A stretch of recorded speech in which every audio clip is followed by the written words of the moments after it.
पे तू मेहरबान हो जाए, उसका जीवन महान हो जाए। प्राणनाथ मेरा तुझको प्रणाम, प्राणनाथ मेरा तुझको प्रणाम, प्राणनाथ मेरा तुझको प्रणाम, प्राणनाथ मेरा तुझको प्रणाम, तुझको प्रणाम, तुझको प्रणाम, तुझको प्रणाम, प्रणाम। जिससे तू मेहरबान हो जाए, आहा उसका जीवन महान हो जाए।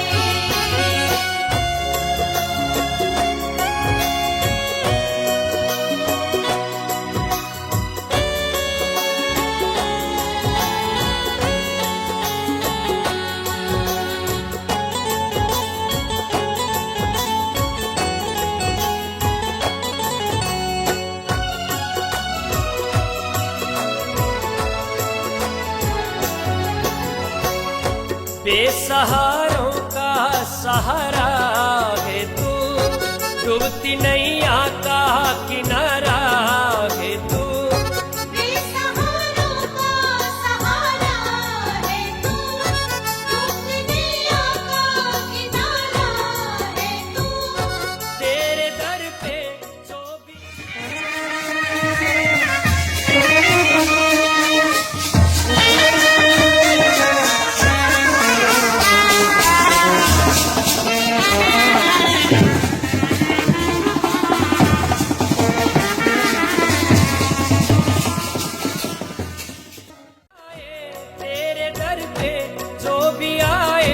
उसकी मुश्किल आसान हो जाए। जिससे तू मेहरबान हो जाए, आहा उसका जीवन महान हो जाए।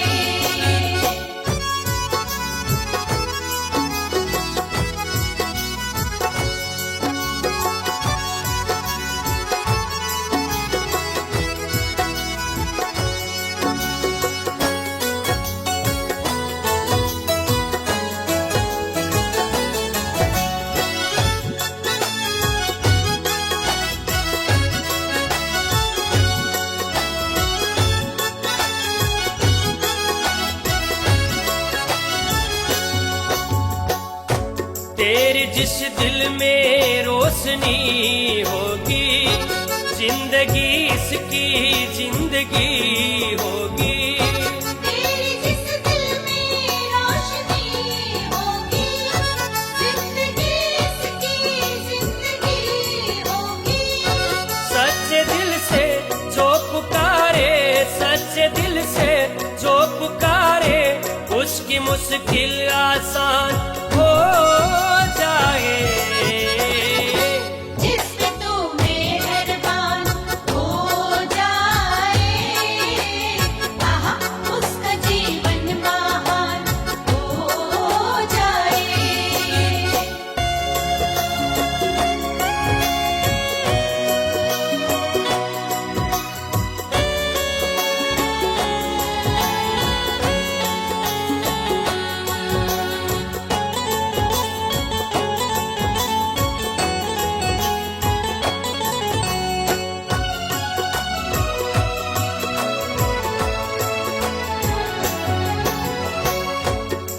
श्यामा की झांकी प्यारी, श्याम श्यामा की झांकी प्यारी, राज श्यामा की झांकी प्यारी, श्याम श्यामा की झांकी प्यारी।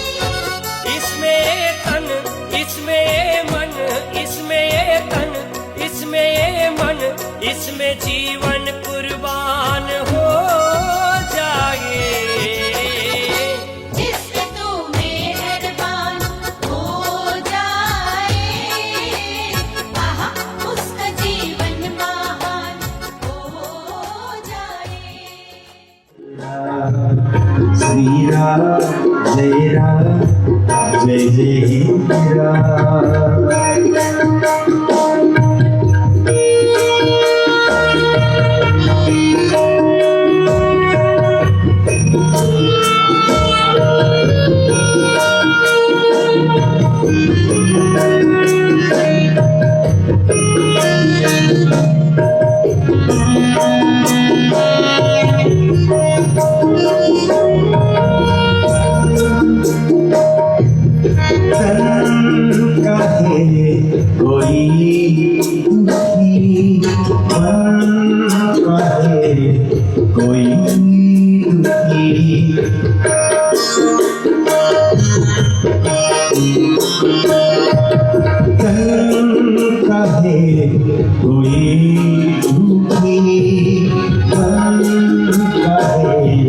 कोई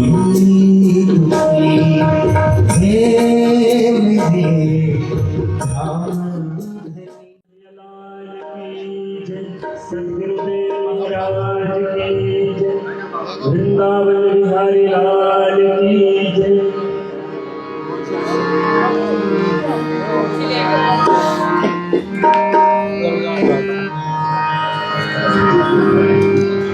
तुम्हारे प्यार में गुरुवर हमको तुमसे जोड़ा है, तुम्हारे प्यार में गुरुवर तुमसे जोड़ा, तुम्हारे प्यार में गुरुवर तुमसे जोड़ा है। तेरे गुणगान हम जितना हो, तेरे गुणगान हम जितना उतना ही थोड़ा है। तुम्हारे प्यार में गुरुवर तुमसे जोड़ा है, तुम्हारे प्यार में गुरुवर तुमसे जोड़ा है। गुरुदेव गुरुदेव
सबके सहारे हो, चराचर विश्व के मालिक तुम ही सबके सहारे हो।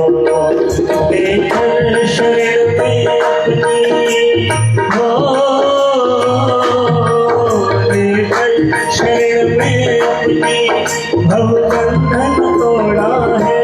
तुम्हारे प्यार में गुरुवर तुमसे जोड़ा है, तुम्हारे प्यार में गुरुवर तुमसे जोड़ा है।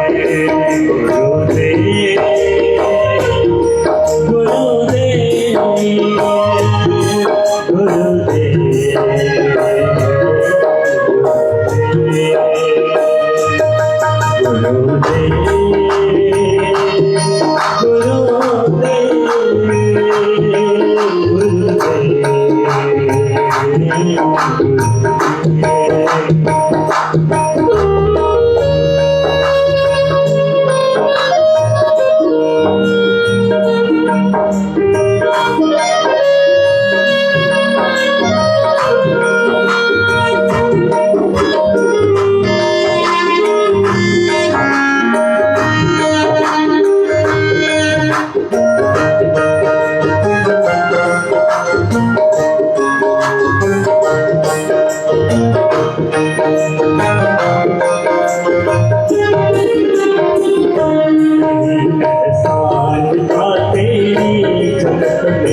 कराया बोध अपना है हो,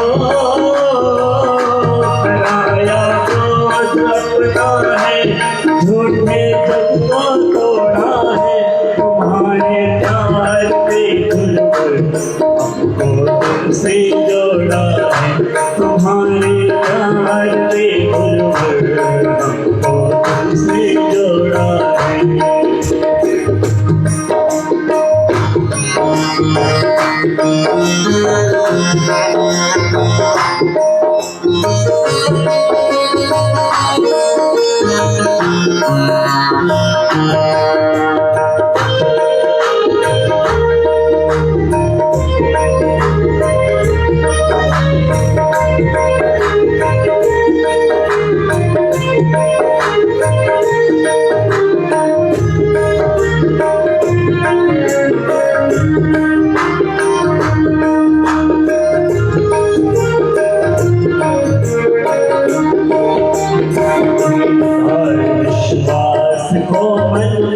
शरण में जो पड़े तेरे, और विश्वास को मन में शरण में जो पड़े तेरे, दिखाया रूप अपना है हो,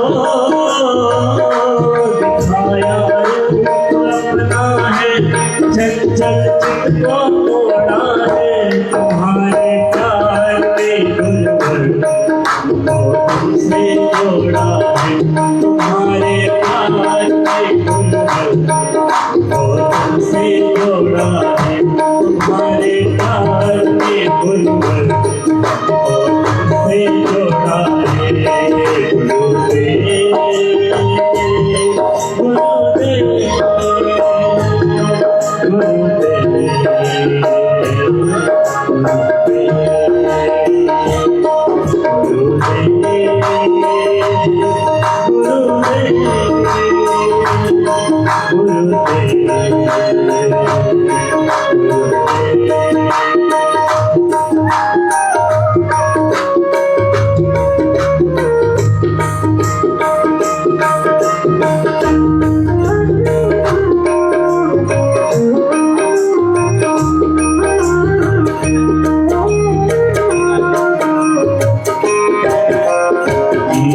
गुरुदेव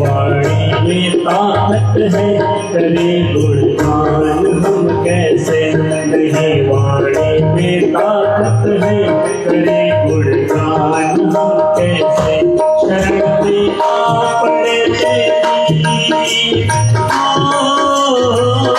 शरण में आ पड़े तेरी, झूठ जग को छोड़ा है, तुम्हारे प्यार में गुलबुल हमको तुमसे जोड़ा है, तुम्हारे प्यार में गुलबुल हमको तुमसे जोड़ा है। करे गुणगान हम जितना, करे गुणगान हम जितना, उतना ही थोड़ा है, तुम्हारे प्यार में गुलबुल हमको तुमसे जोड़ा है, तुम्हारे प्यार में गुलबुल तुमसे जोड़ा है, तुम्हारे प्यार में गुलबुल तुमसे जोड़ा है, तुमसे जोड़ा है, तुमसे जोड़ा है। श्री कृष्ण कन्हैया लाल की जय। श्री परमात्मने नमः। श्री गुरु चरण कमलेभ्यो नमः। निजानन्दस्य कृष्णस्य प्राणनाथस्य वै ध्रुवं चरित्रं पावनमेतद् यच्च लोके सुदुर्लभम्।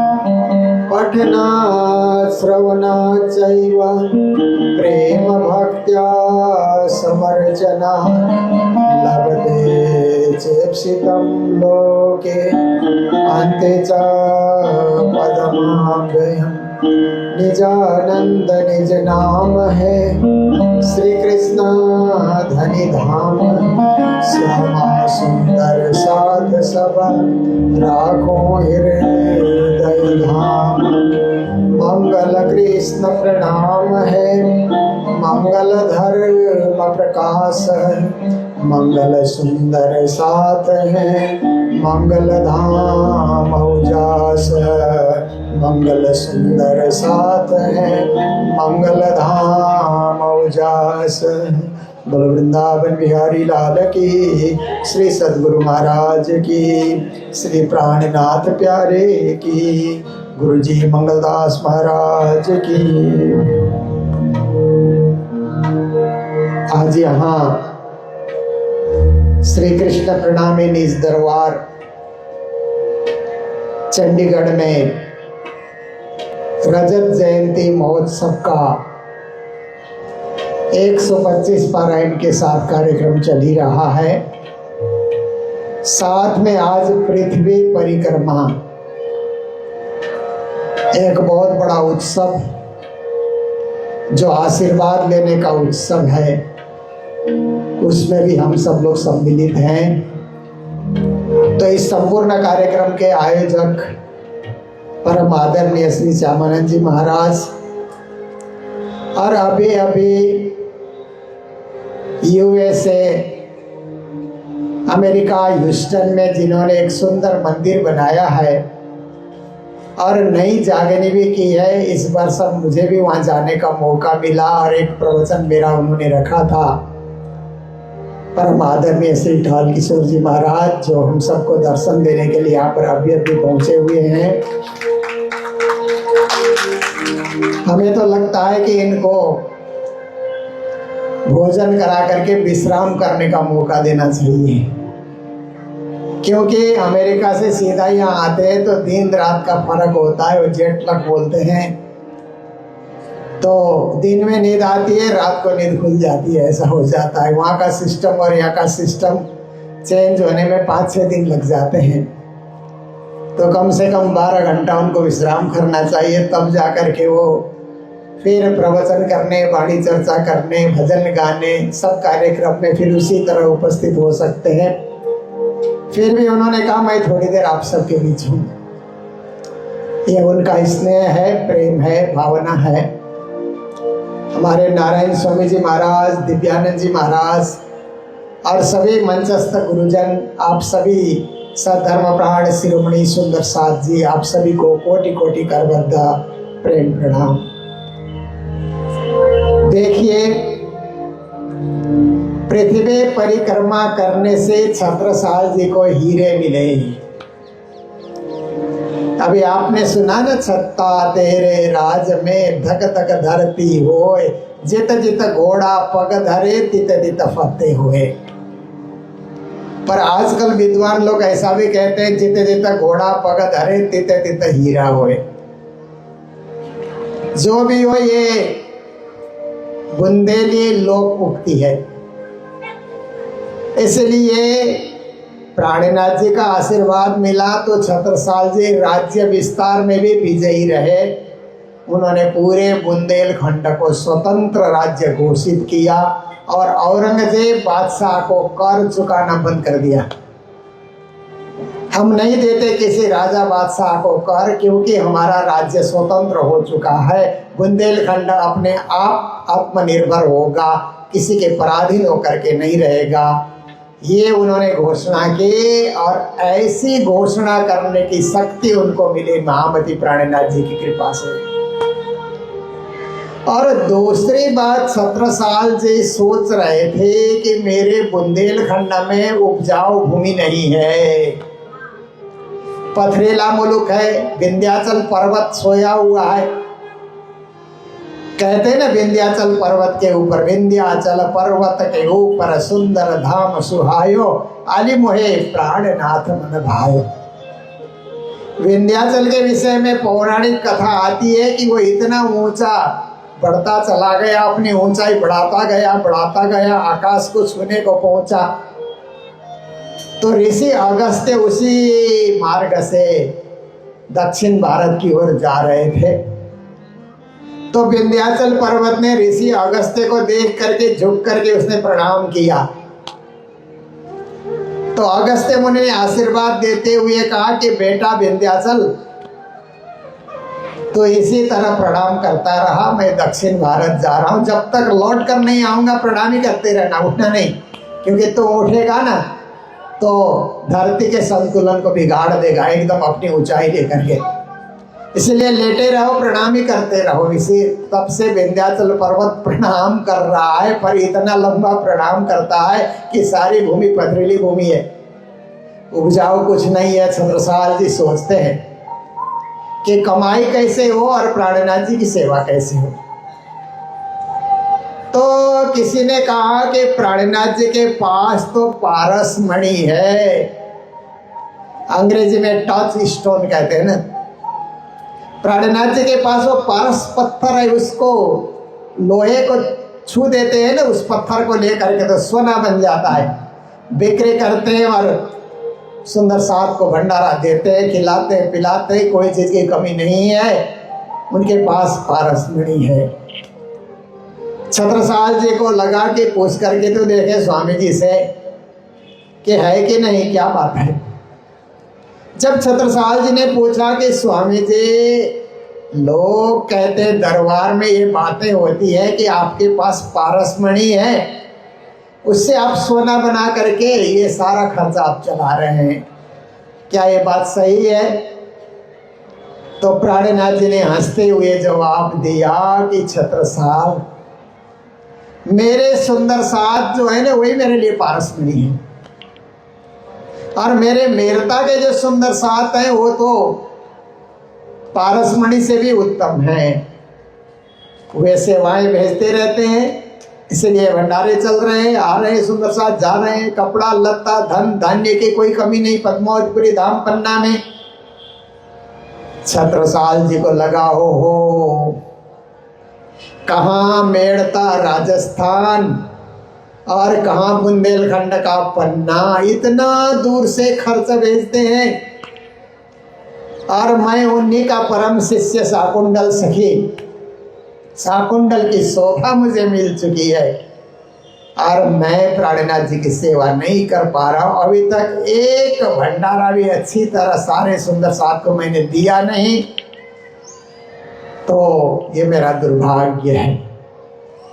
जब दुखी होकर के बैठे अपने दरबार में, तो प्राणनाथ जी ने फिर से बुला करके उनको आशीर्वाद देते हुए कहा कि छत्रसाल, दुखी होने की कोई जरूरत नहीं, तुम घोड़े को दौड़ाओ, जहाँ जहाँ तुम्हारा घोड़ा जाएगा वहां से हीरा निकल आएगा, उसकी बिक्री करो, पैसा धन धान्य की कोई कमी नहीं होगी।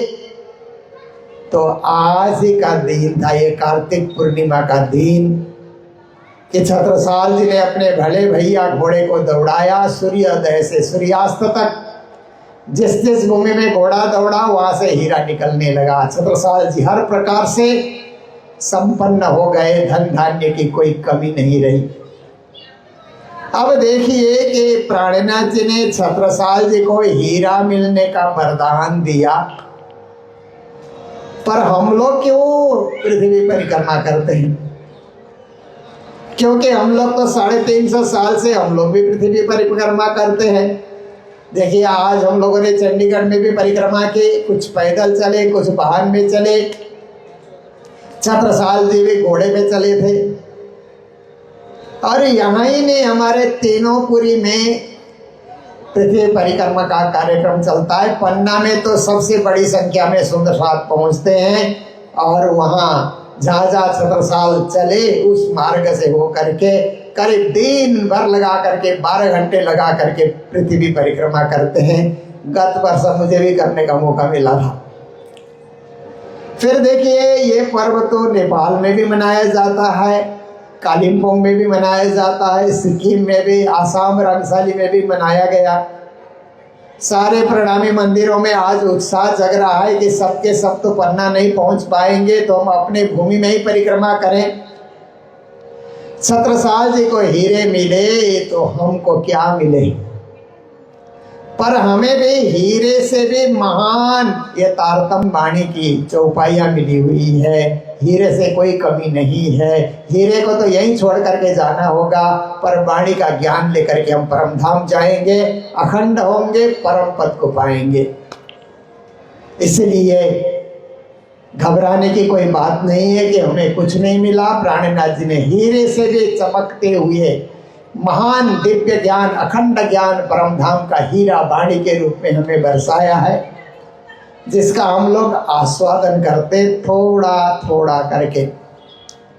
प्राणनाथ जी ने कहा कि वाणी एक साथ पढ़ोगे तो नहीं समझ पाओगे, संजमे संजमे पिलाइए। वो कहते हैं कि थोड़ा थोड़ा करके संयम से वाणी का आस्वादन करो, थोड़ा थोड़ा। जैसे डॉक्टर दवाइयाँ लिख देता है ना, तो महीने भर की दवाइयाँ लिख देता है, तो इतनी सारी दवाइयाँ लगती है, एक साथ खाओगे तो उसका कोई भी असर नहीं होगा। पर आज एक टैबलेट, कल एक टैबलेट, परसों एक टैबलेट करते हुए महीना भर आप लोगे तो उसका पूरा पूरा असर आपके जीवन में होता है। ऐसे ही तारतम वाणी की भी 1 चौपाई, 2 चौपाई, 5 चौपाई हम नित्य निरंतर पाठ किया करें, उसका असर हमारे जीवन में होगा और हम प्राणनाथ जी महाराज के उद्देश्य को समझेंगे। सबसे बड़ा उद्देश्य है, हम आए हैं इतने काम ब्रह्म सृष्टि लेने घर धाम। ब्रह्म सृष्टि को अपने घर में परम धाम में जागने का मौका मिलेगा, आत्मा जागृति होगी। तो हम लोगों ने नित्य चर्चा के अंतर्गत रास का रहस्य सुना, प्रकाश का रहस्य सुना, षट ऋतु का रहस्य सुना, कलश का रहस्य सुना, सनंद का रहस्य भी सुना। अब किरंतन ग्रंथ है। देखिए प्राणनाथ जी महाराज ने अपनी वाणी में जितने भी ग्रंथ लिखे हैं, उन ग्रंथों का नाम उन्होंने खुद रखा है और किसी ने नहीं रखा। तारतम सागर भी उन्होंने रखा, तारतम वाणी भी उन्होंने रखा, कुलजम भी उन्होंने रखा, स्वसंवेद भी उन्होंने रखा और श्रीमुख वाणी भी उन्होंने रखा, प्राणनाथ वाणी भी उन्होंने रखा। इसकी सारी चौपाइयाँ मैंने ढूंढी है। मैंने प्राणनाथ प्रदीप करके एक किताब छपाई है, उसमें वाणी का नाम प्राणनाथ जी ने किस किस चौपाई से रखा, इतने सारे नाम, उन चौपाइयों को मैंने संकलन करके इकट्ठा रखा है। फिर मैं लगा कि प्राणनाथ जी ने रास, प्रकाश, षट ऋतु, कलश इन ग्रंथों का नाम वाणी से ही रखा या और किसी परमहंसों ने बाद में रखा। उसकी भी खोज मैंने की तो 14 के 14 ग्रंथों का नाम वाणी के अंतर्गत मुझे मिले और उसी किताब में प्राणनाथ प्रदीप में मैंने हर ग्रंथ के साथ, ये चौपाई से रास ग्रंथ का नाम खुलता है, ये चौपाई से प्रकाश ग्रंथ है, ये चौपाई से षट ऋतु, पूरा मैंने लिखा। तो किरंतन शब्द भी प्राणनाथ जी की वाणी के अंतर्गत है और किरंतन को हम लोग कीर्तन भी कहते हैं। गाना बजाना, स्वर साधना। देखिए शब्द, सारे जितने भी शब्द होते हैं ना, उन शब्दों में स्वर भरा जाता है तो शरीर में आत्मा प्रवेश करने की तरह स्वर जो हैं जीवित हो जाते हैं। इसलिए कहा जाता है कि शब्द सारे निर्जीव हैं, परंतु संगीतकार उसमें स्वर भर करके सारे शब्दों को जीवित कर देते हैं। क्योंकि संगीतकार गाने लगते हैं तो सभी शब्द क्या है, जीवित अनुभव होने लग जाते हैं। संजीव जैसे संजीवनी उस पर आ जाती है। तो प्राणनाथ जी ने भी वाणी गाने की परंपरा अपने ही कार्यकाल में उन्होंने शुरू की। इसलिए किरंतन में बहुत सारे प्रकरणों में वहाँ पर रागों का नाम है। कहीं राग श्री है, राग मलार है, राग केदार है और भी बहुत सारे रागों का नाम उन्होंने लिखा है। मैंने वाणी चर्चा में कितने रागों का नाम प्राणनाथ जी ने वाणी में उल्लेख किया, इकट्ठा ही गिन करके रखा है। वाणी चर्चा किताब की फुटनोट्स में मैंने प्रयास किया। तो देखिए गाना ये भी एक कला है, हर कोई गा नहीं सकता। आप देखिए गला सबके पास है पर गा सब कोई नहीं सकते। कुछ लोग ही गाते हैं, कुछ चुनिंदे लोग हैं कि उनका गला इतना घूम जाता है, ऐसे लगता है कि उनके गले में ही घूंघर बांध दिया गया हो, उसी की आवाज़ आ रही हो, या उनके गले में ही बंसी सजा दिया गया हो कि वो गा रहे हैं तो ऐसे लगता है बंसी बज रही है। क्या बात है, ये गॉड गिफ्टेड। परमात्मा किसी को ऐसा गिफ्ट देते हैं कि उसी गले से लोग गाते हैं। परमात्मा किसी को ऐसा गिफ्ट करते हैं कि उसी गले से लोग प्रवचन करते हैं, ब्रह्म ज्ञान सुनाते हैं, ब्रह्म तत्व का बोध कराते हैं, गला वही है। और परमात्मा किसी को ऐसा गिफ्ट देते हैं कि उसी गले से नेतागिरी करके राजनीति करते हैं। और कभी कभी क्या होता है कि इस गले का दुरुपयोग जब होता है, गले का सदुपयोग होता है तो प्रवचन होता है, गले का सदुपयोग होता है तो संगीत होता है, गले का सदुपयोग होता है तो मीठी वाणी बोली जाती है, और गले का दुरुपयोग होता है तो किसी को गाली दी जाती है। गाली देने के लिए भी यही गले का प्रयोग होता है ना, अपशब्द का प्रयोग होता है, और गुस्सा उतारने के लिए किसी को गाली दी जाती है तब भी गले का प्रयोग होता है। पर प्राणनाथ जी कहते हैं बोली को वाणी बनाओ, बोली को गाली न बनाओ। क्योंकि जिन लोगों को बोली का पता नहीं होता, ये बोली भी शब्द भी ब्रह्म है, ऐसा जिसको पता नहीं होता है वो क्या है कि बोली को गाली बना देता है, गाली बकते रहता है बहुत देर तक। परंतु जिसको समझ आ जाए कि ये बोली तो ब्रह्म का एक क्या है कि देन है, वरदान है पर ब्रह्म का, इसलिए बोली को वाणी बनाना चाहिए। तो प्राणनाथ जी ने क्या है, अपनी बोली को वाणी बनाई, जिसे तारतम वाणी, तारतम सागर, तारतम रस ऐसा करके कहा जाता है। आप देखिए तो कीर्तन के प्रारंभ में रटी रटाई सब दिन हम लोग को चौपाई बोलते रहते हैं, पहले आप पहचानो रे साधु, पहले आप पहचानो, बिना आप जिन्हे पार ब्रह्म को कौन कहे मैं जानो, पीछे ढूंढो घर अपनो कौन ठौर ठहरानो, जब लग घर पावत नहीं अपनो, तोलो भटकत फिरत भरमानो। यहाँ से कीर्तन प्राणनाथ जी ने प्रारंभ किया। तो प्रारंभ में उन्होंने कहा कि स्वयं को जानो, स्वयं को पहचानो। तो हमें लगता है कि हम अपने आप को तो जान ही रहे ना, जब से जन्म हुआ तब से हम अपने को जान ही रहे।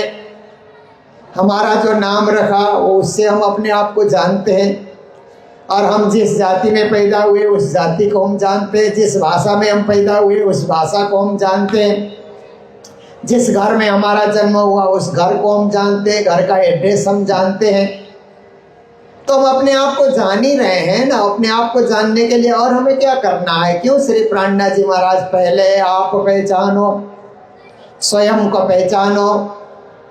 पर प्राणनाथ जी का लक्ष्य है कि सुंदर साथ आप मात्र शरीर नहीं है, मात्र आप किसी जाति के नहीं, किसी प्रांत के नहीं, किसी देश के नहीं, किसी वेश के नहीं, किसी भाषा के नहीं। आपकी आत्मा तो दिव्य परम धाम से आई हुई है, इसलिए आपकी आत्मा अमूल्य है। आपकी आत्मा अजर है, अमर है, अविनाशी है, अखंड है आपकी आत्मा।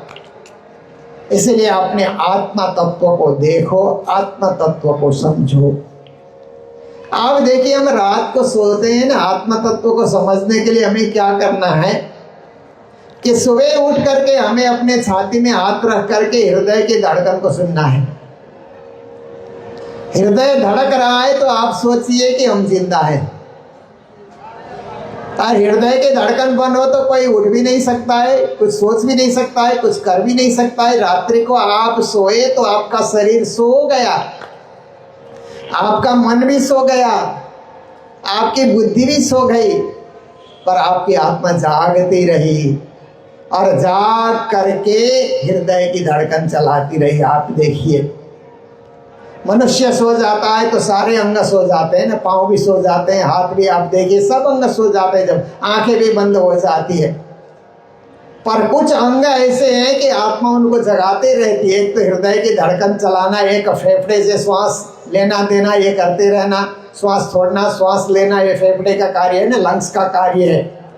फिर किडनी का कार्य है कि ब्लड को साफ करते रहना, और आप देखिए कि पेट का कार्य है कि पचाते रहना, जो खाया है उसको पचाते रहना, ये पेट का कार्य है। तो ये कार्य आत्म तत्व के द्वारा हो रहा है। परमात्मा ही अंश रूप में आत्मा बन करके सब जीव के अंतर्गत विद्यमान हो करके ये कार्य कर रहे हैं। क्योंकि गीता में वो स्वयं कहते हैं, हम वैश्वानरो भूत्वा प्राणिनाम देहम आश्रिता प्राणापान समायुक्तम पचाम्यन्नम चतुर्विधम। मैं ही वैश्वानर अग्नि बन करके मनुष्य का खाया हुआ पचा देता हूँ।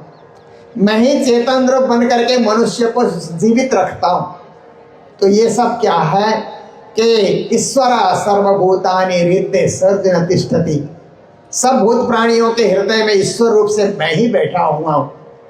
तो देखिए प्राणनाथ जी कहते हैं उसी ईश्वर अंश को, उसी परमात्मा के अंश को पहचानो, और ऐसे पहचानो और कहो कि मैं आत्मा हूँ। पहले आप पहचानो, इसका अर्थ है कि मैं आत्मा स्वरूप हूँ। शरीर मेरा है, इंद्रियां मेरी है, घर मेरा है, परिवार मेरा है, पर मैं शरीर नहीं हूँ, मैं आत्मा हूँ, शरीर मेरा है। इस दृष्टिकोण से अपने आप को पहचानना, अपने आप को जानना, तो यही क्या है, ब्रह्म ज्ञान, इसी को कहा जाता है। तो प्राणनाथ जी कहते हैं, जैसे प्राणनाथ जी ने अपने आप को पहचानने की बात की, इससे पहले और किसी ने भी कहा क्या? इस संबंध में हम लोग खोजी करते हैं तो हमारे जो वैदिक शास्त्र कहते हैं, आत्मनम विद्धि, स्वयं को जानो, पहले आप पहचानो, इसी का प्रकारांतर में संस्कृत में कहा गया। और एक सोक्रेटस कसके, जिसको सुकरात भी कहा जाता था, पाश्चात्य विद्वान था, दार्शनिक था, उसने भी नो दाई सेल्फ, प्राणनाथ जी से पहले ही हुआ सुकरात, उसने भी अपने दर्शन में कहा कि नो दाई सेल्फ, अपने आप को जानो।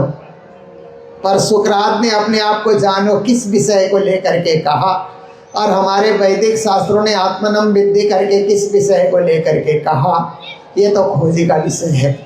पर प्राणनाथ जी ने किस विषय को लेकर के पहले आप पहचानो कहा, ये हमारे लिए अत्यंत सरल हो जाता है। क्योंकि प्राणनाथ जी कहते हैं आपकी आत्मा परमधाम से आई है, कदाच दुनिया में भूल न जाए, भटक न जाए, और इसी संसार को अपना मान करके बैठ न जाए। इसलिए आपकी आत्मा का पहचान होगा तो आत्मा को फिर निज घर में पहुंचाने में, निज मूल पति से मिलाने में, निज धाम में जगाने में, और निजानंद की प्राप्ति कराने में कोई कष्ट नहीं होगा। आत्मा उसका अनुभव करने लग जाएगी। तो कहते हैं, बिना आप चिन्हे पार ब्रह्म को कौन कहे मैं जानो। इस प्रकरण में उन्होंने साधु शब्द का भी प्रयोग किया।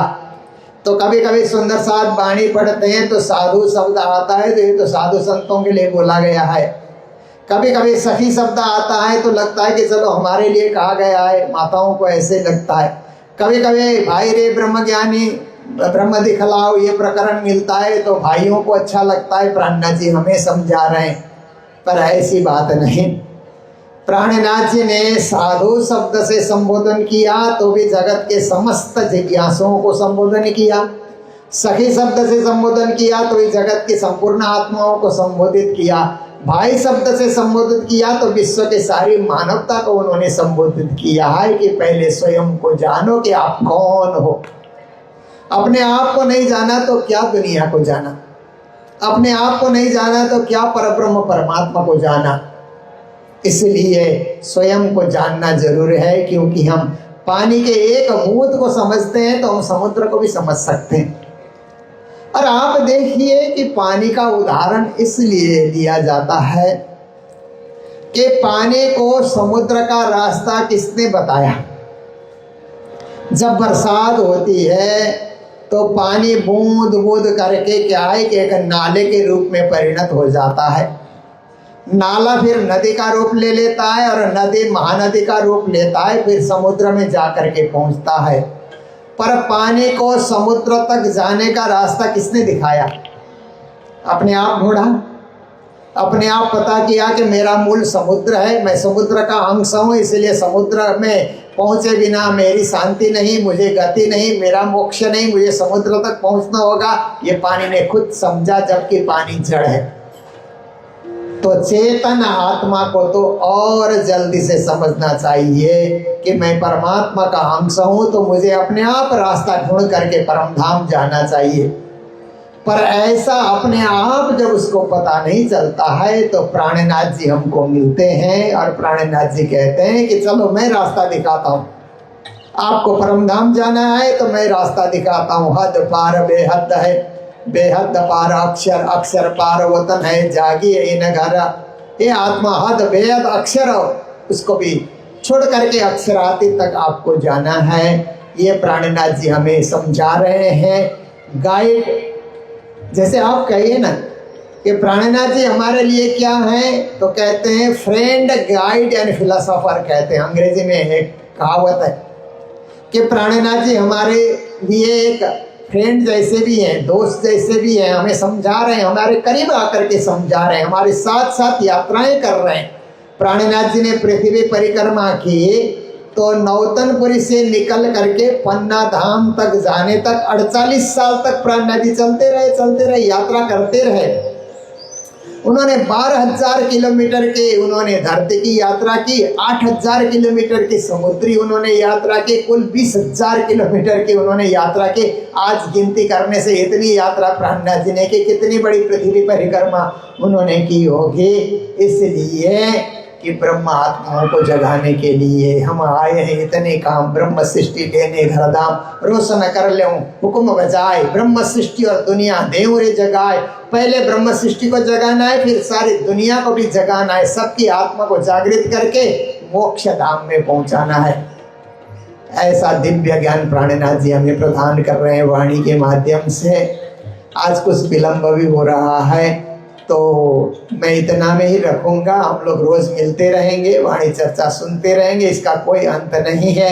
इसलिए मैंने तो ऑनलाइन भी शुरू किया, कोरोना पीरियड से वाणी चर्चा ऑनलाइन शुरू किया है। तो जो ऑनलाइन से जुड़े हैं प्रणामी मीडिया से, यूट्यूब में प्रणामी मीडिया से, उनको तो रोज़ ही वाणी चर्चा सुनने का मौका मिल ही जाता है। जो नहीं जुड़े हैं तो आप ज़रूर जुड़ें यूट्यूब में प्रणामी मीडिया से, ताकि रोज वाणी चर्चा सुनने का आपको मौका मिलेगा।